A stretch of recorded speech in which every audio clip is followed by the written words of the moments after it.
Bienvenidos a Nación Primera Era, un canal creado por y para jugadores de mitos y leyendas, y el día de hoy analizaremos el mazo del primer lugar del torneo porteño. Pero antes de eso, si todavía no se han suscrito al canal, pueden hacerlo en este momento para mostrar su apoyo.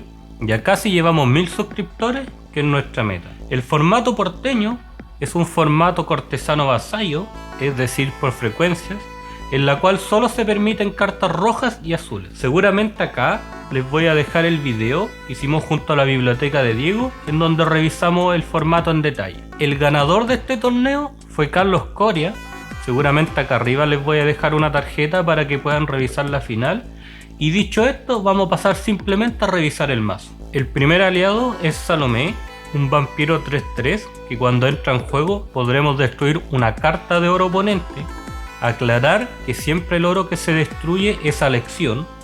Salomé es una de las cartas únicas para este formato y por lo tanto va a ir en todos los mazos, y el principal uso que se le da es destruir oros con habilidad, y como vimos en la final se utilizó para destruir oros como Halatath o Drak.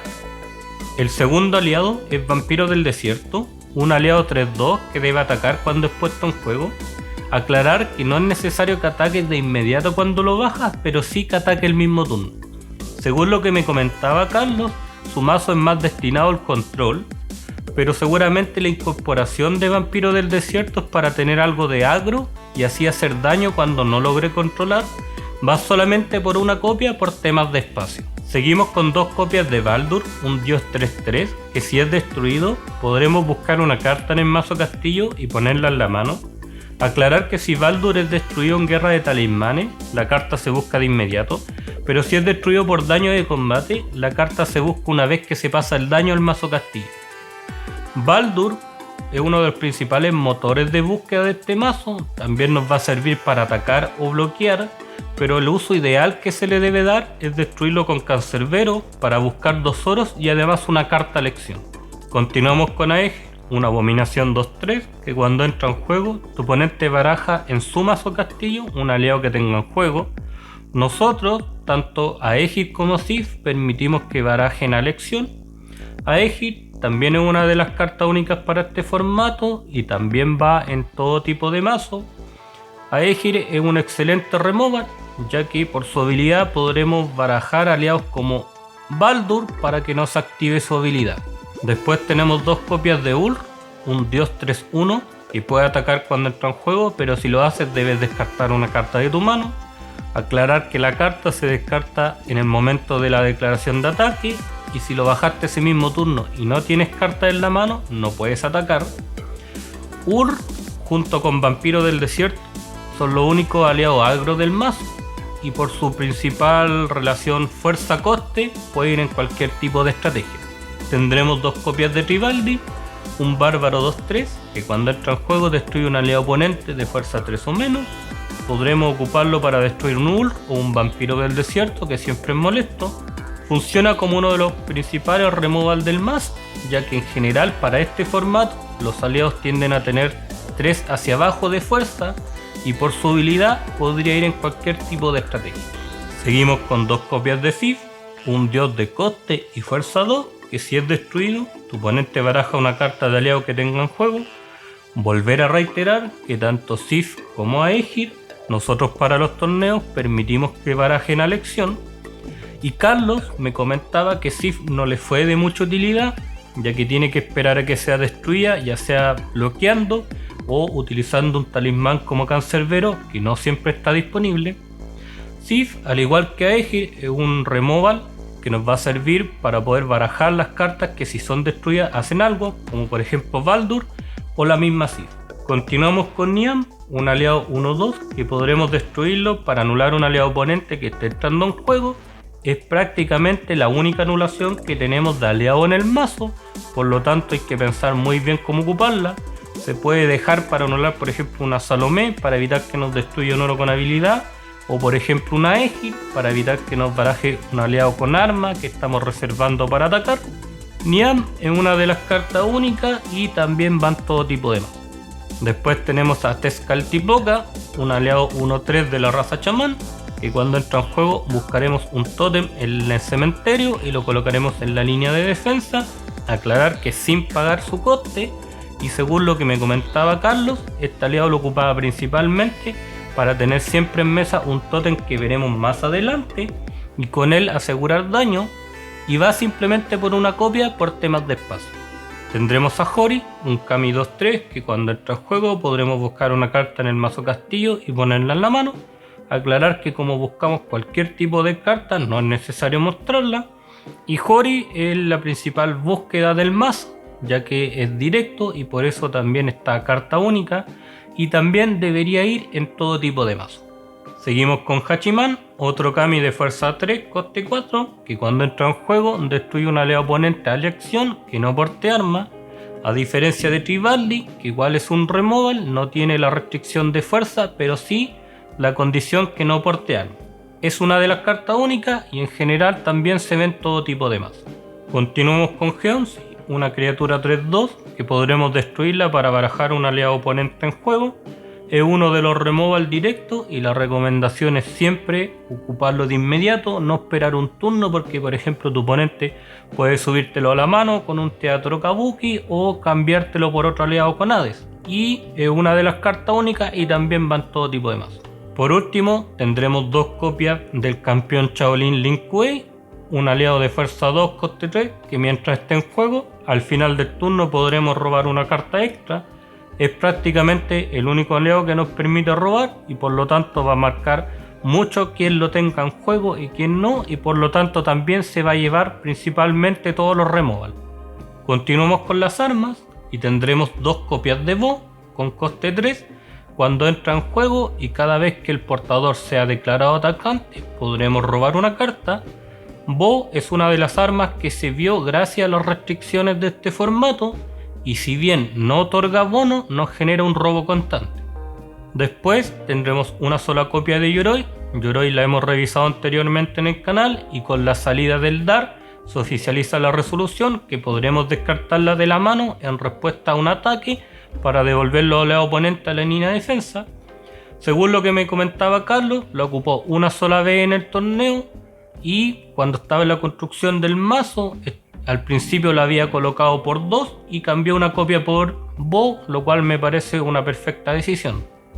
En los totems tendremos solamente dos copias de Chen con coste 5. Tu oponente al final de cada fase de agrupación bota dos cartas de su mazo castillo. Aclarar que aunque tu oponente no agrupe sus cartas, la fase ocurre igual, por lo tanto siempre va a tener que botar dos cartas. Y como vimos en la final, Chen tuvo gran protagonismo porque estuvo presente a lo largo de las dos partidas y como nos comentaba Carlos, es el principal daño del mazo.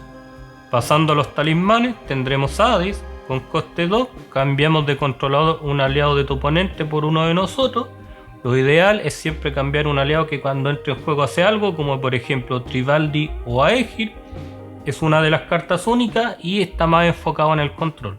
Seguimos con dos copias de Cancerbero, un talismán de coste 1 que destruimos uno de nuestros aliados para buscar dos cartas de oro en nuestro mazo castillo y ponernos en la mano. Lo ideal es destruir un aliado como por ejemplo Sif o Baldur, que cuando son destruidos hacen algo, y en general se podría ver en este formato tanto Cancerbero o la otra carta para buscar es Dicome el Recaudador. Continuamos con Hiawatha, un talismán de coste 2 que devolvemos una carta del cementerio a la mano. No hay mucho que agregar de este talismán, tiene que ir en todos los mazos y se considera única. Después tenemos una sola copia de Vampiro Oriental con coste 1, robamos dos cartas y botamos uno. Aquí, como nos contaba Carlos, la estrategia era descartarse los Chen para posteriormente, ¿no es cierto?, revivirlo con Tezcatlipoca, y vemos solamente una copia por temas de espacio. Tendremos dos copias de Flechero, un talismán hiper conocido con coste 1, podremos anular un talismán jugado por el oponente y debería ir siempre en cualquier tipo de mazo por la cantidad máxima que esté disponible, que en este caso es 2. Seguimos con Forja de Enano, un talismán de coste 3 que hace que tu oponente bote cartas de su mazo castillo hasta que aparezca una carta de oro. Según lo que nos comentaba Carlos, no lo ocupó mucho, pero sí hubo una oportunidad en que hizo alrededor de 7 de daño y le sirvió para posteriormente atacar y finalizar esa partida. Continuamos con Hidromiel, uno de los talismanes que también se encuentran únicos, prácticamente la mejor carta para barajar y robar, con coste 2. Elegimos 3 cartas del cementerio, las barajamos en el mazo castillo y luego robamos 2 cartas. Aclarar que deben haber 3 cartas, no podremos barajar el mismo Hidromiel y no podremos robar las 2 cartas si es que no barajamos. Después tenemos una sola copia de Runa, con coste 4, es un talismán que hace que ambos jugadores roben cartas de sus mazos castillo hasta tener 8 cartas en la mano. Esta carta tomó mucho protagonismo en la final, ya que con esta Carlos pudo llevarse el primer lugar. Siempre es bueno Runas, ya que nos asegura un robo y también un daño directo si es que al oponente le quedan pocas cartas en el mazo castillo. Tendremos 2 copias de Fuente de Mimir, con coste 4 destruimos cualquier carta en juego, incluso una de nosotros, pero que no sea oro, y luego podremos robar una carta. Aclarar que si no destruimos una carta en juego, después no podremos robar la carta. Es uno de los talismanes que funcionan como removal del mazo y también nos genera algo de robo. Seguimos con Fuente de Ur, con coste 3. En tu turno tu oponente destruye todos los aliados que te hayan atacado en el turno anterior. Sirve como removal masivo, está como carta única y no necesariamente tendremos que esperar a que nos hagan daño con muchos aliados, sino también podremos utilizarla para sacar no solamente un aliado molesto que nos esté atacando. El último talismán es Feng Shui, con coste 3, debemos señalar 3 cartas del oponente para que 2 permanezcan en juego y la última sea destruida, es decir que como condición debe tener 3 cartas tu oponente para poder jugarla. También es una de las cartas únicas de este formato y un removal directo. Para finalizar tenemos los oros, y de oro inicial tenemos, como no podría ser, el oro de Nación Primera Era. De los oros con habilidad permitido tendremos solamente 5 de 6 y a la vez todos estos oros se consideran únicos. El primer oro es Halataf, que podremos destruirlo para dejar un aliado en juego con fuerza 0. Aclarar que siempre el bono posterior prevalece. El siguiente oro es Drakkar, el cual para pagar armas, tótem y talismanes se considera como 2 oros y para pagar aliados solamente un oro. Después tenemos Ataúd de Marfil, que podremos destruirlo para generar 2 oros. Nosotros para los torneos permitimos que independiente a la zona que esté, lo destruimos y genera 2 oros. Después tendremos a Teatro Kabuki, que lo podemos destruir para subir un aliado oponente a la mano. Aquí podremos sacarnos un aliado que nos esté molestando o combinarlo con Hades, ¿no es cierto? Para poder cambiar un aliado y posteriormente subirlo a la mano. Por último tenemos a Yasakani, que lo podremos reagrupar al final del turno. Aclarar que lo debes reagrupar antes de finalizar, si no lo va a poder ocupar. Respecto a los oros sin habilidad tendremos simplemente 7. Bueno, y con el mazo acá completo podremos ver la estrategia. Como ya hemos visto, este mazo está enfocado en el control, es por eso que tiene una gran cantidad de aliados para remover. Hablando con él me comentaba que la principal estrategia era remover los aliados, ya sea destruyendo o barajándolos para poder tener vía libre para poder atacar. Esto, combinado al daño directo de Chen, proporcionaba mucho daño a lo largo de la partida. Respecto al flujo de robo de este mazo, no le veo problema, ya que tenemos 2 copias de Chen, tenemos también 2 copias de Bo. Esto sumado a Vampiro Oriental, Hidromiel y Runas, que como vimos en la final fue muy determinante, ya que le hizo el daño directo necesario para concretar la partida. Respecto a qué cartas cambiar, obviamente las que Carlos mencionaba que le fueron menos útiles, como por ejemplo Yoroi, incorporaría una segunda copia de Vampiro del Desierto para tener más daño. Otra carta que fue no de tan utilidad, Forja de Enano, que se podría incorporar o que incorporaría yo, por ejemplo una segunda copia de Vampiro Oriental para tener más robo y así complementar la estrategia de descartar Chen para jugarlo con Tezcatlipoca. Respecto a Sif, si bien él mencionaba que no le es de mucha utilidad, yo no la cambiaría porque se puede complementar muy bien con Cancerbero y a la vez también es un removal. Si eventualmente quisiera cambiar por enfocarse en una estrategia que pudiera ser más enfocado en los tótem, en ese caso sí cambiaría Sif e incorporaría una segunda copia de Tezcatlipoca sumado a otro tótem que no está acá, que sí se considera carta única, que es Tótem de Salamandra. Respecto a la mano inicial, él me comentaba que muchas veces andaba corto de oro. Solamente tiene 13 oro en total, así que incorporar uno más para tener 14 no es malo. Y si nos enfocamos con qué mano quedarse, él muchas veces decía que se quedaba con un oro, pero si le salía Cancerbero y una Sith, o a su vez un Ult, se quedaba con esa mano, eso acompañado quizá algún removal. Y otra mano que si se quedaba con muchos oros pero le salía un Chen, también se quedaba, incluso si eso significa que por muchos turnos va a recibir daño. Pero él sabe que más adelante con Chen va a poder devolver ese daño y ya que tiene mucho lado removal y complementado con el robo, puede salir adelante. Bueno, ya hasta aquí el video. Recuerda seguirnos en nuestras redes sociales, tanto en Facebook como en Instagram, como Nación Primera. Como siempre, si te gustó el video, no dudes en compartirlo. Recuerda darle like y suscribirte y nos vemos en un próximo video de Nación Primera. Adiós.